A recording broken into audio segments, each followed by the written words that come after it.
Hello students, कैसे हैं आप। आज हम करेंगे एक्सरसाइज 1.1 का क्वेश्चन नंबर 10। तो चलिए स्टार्ट करते हैं। Question is, a water tank has steps inside it. A monkey is sitting on the topmost step, that is the first step, and the water level is at the 9th step. अब यहाँ पर एक water tank है, monkey है, monkey को पानी पीना है इसलिए वाटर टैंक पर गया। तो वाटर टैंक के पास जाते उसे पता चला कि वाटर टैंक के अंदर तो स्टेप्स बने हुए हैं। अब मंकी फर्स्ट स्टेप है और वाटर लेवल जो मैक्सिमम वाटर लेवल है जहाँ से स्टार्ट है वो 9th स्टेप है। तो इसका मतलब मंकी को अब अगर पानी पीना है तो उसे फर्स्ट स्टेप से 9th स्टेप तक जाना ही पड़ेगा। तो क्वेश्चन क्या है, he jumps 3 steps down and then jumps back 2 steps up. इसका मतलब क्या हुआ कि जब मंकी अपना फर्स्ट मूव ले रहा है तो इसका तब वो क्या करता है, 3 स्टेप्स नीचे चला जाता है, यानी कि उसकी फर्स्ट जंप में वो 3 स्टेप्स नीचे चला जाता है। बट जब मंकी सेकेंड स्टेप लेता है, सेकेंड मूव लेता है, तो वो 2 स्टेप्स बैक चला जाता है, यानी वापस से 3 स्टेप्स के बाद वापस से 2 स्टेप्स ऊपर चला जाता है। अब क्वेश्चन क्या है, in how many jumps will he reach the water level, यानी कि अब उसे water level means 9th step तक पहुंचने के लिए उसे कितनी जंप्स लेनी पड़ेगी, क्योंकि पहले जंप में वो 3 स्टेप्स नीचे आ जाता है, सेकेंड जंप्स में 2 स्टेप वापस ऊपर चल जाता है। तो अब हमें बताना है कि 9th स्टेप तक जाने के लिए उसे कितनी जंप्स लेनी पड़ेंगी।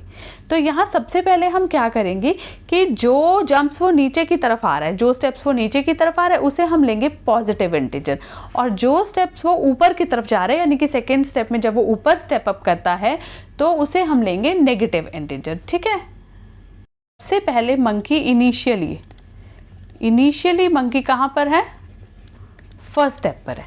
अब मंकी ने ली फर्स्ट जंप, फर्स्ट जंप लेते ही मंकी कहाँ पहुंच गया, 1 + 3 यानी कि 4th स्टेप पर। मैंने आपको बताया ना, फर्स्ट मूव जैसे लेता है वो 3 स्टेप्स डाउन होता है।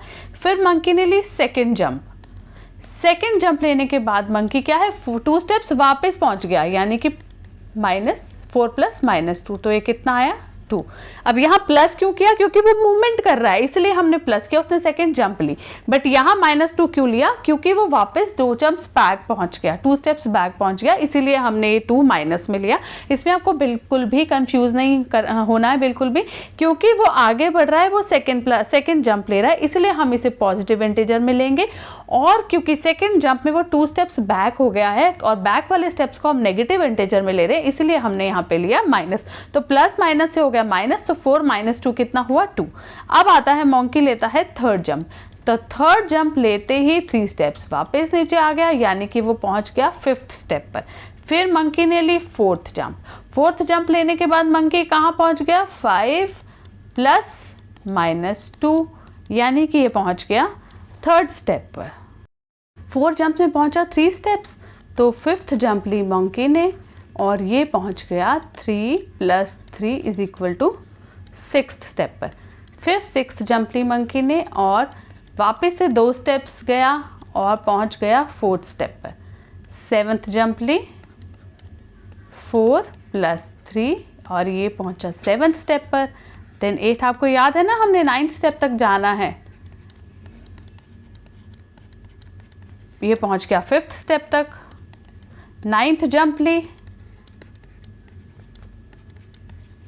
8th स्टेप पर 10th जंप जैसे ही ली ये वापस से 2 स्टेप पीछे गया और पहुंच गया 6th स्टेप तक। अब मंकी ने ली 11th जंप और ये पहुंच गया 9th स्टेप पर, यानी कि मैक्सिमम वाटर लेवल जहां था वहां पहुंच गया और इसने क्या ली, वहां पर जाकर पानी पी लिया फटाफट। तो क्वेश्चन क्या था कि मंकी ने कितनी जंप्स ली उस वाटर लेवल तक पहुंचने के लिए। तो हमारा आंसर क्या है, मंकी ने कितनी जंप्स ली, 11 जंप्स। इन 11 jumps monkey has reached the water level। तो इसका राइट आंसर क्या हुआ हमारा, 11 jumps। 11 jumps is the right answer of first part। Second part is after drinking water he wants to go back. अब उसने पानी पी लिया, उसे वापस भी जाना है। अब तो for this he jumps 4 steps up and then jumps back 2 steps down in every move. तब उसने जो मूव ली उसमें क्या था, जब उसने वापस जाने के लिए फर्स्ट मूव किया तो वो 4 स्टेप्स जा रहा था ऊपर और जब वो सेकंड मूव ले रहा था तो क्या कर रहा था कि 2 स्टेप्स जा रहा था नीचे, यानी कि अब उल्टा हो गया था। अब आप ऊपर जाने के लिए भी उसके साथ ये हो रहा था कि जब वो फर्स्ट स्टेप ले रहा था, फर्स्ट मूव ले रहा था, फर्स्ट जंप ले रहा था, तो 4 स्टेप्स मतलब 4 स्टेप्स कवर कर लेता था वो पहले जंप में, पर जब वो सेकंड जंप लेता था तो 2 स्टेप वापस आ जाता था। तो जैसे कि पहले हम लोगों ने क्या लिया था कि जो हम नीचे आ रहे हैं उसको हम लेंगे पॉजिटिव में, और जो हम ऊपर जा रहे हैं उसे हम लेंगे नेगेटिव में, ठीक है। तो अब मंकी ने ली मान लो फर्स्ट जंप,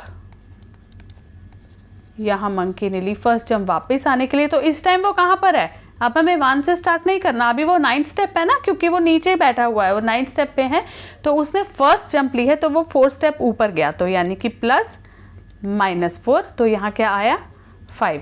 इसके बाद मंकी ने ली सेकेंड जंप ली तो क्या हुआ, वो 2 स्टेप्स नीचे आया, तो यानी वो पहुँच गया 7th स्टेप पर।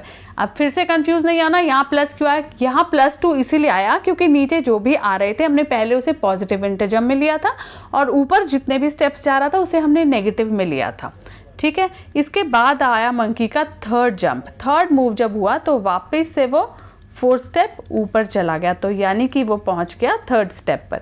फिर मंकी ने लिया 4th स्टेप और वो आ गया 2 स्टेप नीचे, यानी कि आ गया 5th स्टेप, सॉरी हाँ 5th स्टेप पर आ गया, ठीक है। इसके बाद मंकी ने लिया 5th जंप, और 5th जंप लेते ही वो 4 स्टेप ऊपर गया +-4, ठीक है, और कहाँ पहुँच गया 1st स्टेप पर, यानी कि जब मंकी ने वापस ऊपर जाना था तो उसे 5 जंप्स की ज़रूरत पड़ी, और 5 जंप्स लेते ही वो कहाँ पहुँच गया, टॉप पे, यानी कि 1st स्टेप पे, राइट। आपको समझ आ गया होगा, फिर से आपको बताती हूँ। फर्स्ट स्टेप जो वो फर्स्ट मूव ले रहा था वो 4 स्टेप्स ऊपर चढ़ रहा था, और सेकंड मूव पे 2 स्टेप्स नीचे आ रहा था। तो जैसे हमने नीचे आने वाले स्टेप्स को पॉजिटिव में लिया था और ऊपर जाने वाले को नेगेटिव में दिया था, इसी तरह से हमने ये सॉल्व कर लिया, और क्या आंसर आया कि 5 जंप्स में मंकी फर्स्ट स्टेप पर यानी कि टॉप पर पहुंच गया। नेक्स्ट पार्ट क्या है, if the number of steps move down is represented by negative integers. वो कह रहे हैं जो वो नीचे आया अगर हम उसे नेगेटिव में करें, and the number of steps moved up by positive integers, और जितने स्टेप्स वो ऊपर गया अगर उसे हम पॉजिटिव इंटीजर लें तो फिर पार्ट 1 और 2 को हम कैसे कंप्लीट करेंगे, और हमें सीक्वेंस ये लेनी है। तो हमने क्या लिया था कि जो नीचे जा रहा है वो पॉजिटिव होगा और जो ऊपर जा रहा है वो नेगेटिव होगा, बट इन्होंने कहा आपको ऐसे नहीं, अब आप इस तरीके से लेके बताइए। तो चलिए वैसे करते हैं। तो उसने कितने स्टेप्स लिए थे, 11 लिए थे। अब हमने प्लस को माइनस में करना है और माइनस को प्लस में करना है, ठीक है। तो उसने लिए थे 11 स्टेप्स। तो पहले हमने +3 लिया था, तो -3 +2 -3 +2 -3 +2 -3 एंड +2, 1 2 3 4 5 6 7 8 एंड दिस 9 10 एंड ये 11। ये हो गए हमारे 11 जंप्स, 1 2 3 4 5 6 7 8 9 10 11 जंप्स हो गए। इसे कैसे सॉल्व करेंगे, सबसे पहले हम माइनस के इंटीजर्स को प्लस कर देंगे। 3 9 3 6 9 12 15 एंड ये 3 हो गए 18। तो 18 ये माइनस में आ गया, प्लस वाले कितने हैं 2 4 6 8 10, ये आ गया 10। तो हमारा आंसर क्या आ गया -8, यानी कि जो उसने नीचे की, अगर हम इनके इंटीजर्स को चेंज कर दें तो इसके नीचे आने के लिए 9th स्टेप तक आने के लिए मंकी ने कितने स्टेप लिए, -8। उसके बाद हम बी पार्ट देखेंगे। बी पार्ट में लिए थे उसने 5 स्टेप्स, तो कैसे लेंगे 4 -2 +4 -2 +4, 5 जंप्स ली थी, 1 2 3 4 5। सेम ऐसे ही प्लस के इंटीजर्स को ऐड करेंगे, जैसे 4 4 4, ये कितना हुआ 12 -2 एंड 2 4 -4, तो ये कितना हुआ 8। यानी कि आगे इन्होंने क्या बोला है, इन द सम -8, हमारे ए का -8 आया ना, रिप्रेजेंट गोइंग डाउन, वो जब नीचे आ रहा था उसमें -8 आया इनके according, and by 8 steps. So what will be the sum 8 B in B present. तो यहाँ पर बी में जो पॉजिटिव का 8 आया है वो क्या रिप्रेजेंट करता है, वो रिप्रेजेंट करता है going back to the first step, going upwards to the first step. ठीक है, आई होप आपको ये समझ आ गया होगा। इस क्वेश्चन में कुछ भी इश्यूज हो, कुछ भी आपको लगे कि कुछ भी डाउट्स हैं, तो आप कमेंट सेक्शन में मुझसे पूछ सकते हैं। चलिए मिलते हैं नेक्स्ट एक्सरसाइज 1.2 में नेक्स्ट सेशन में। Thank you.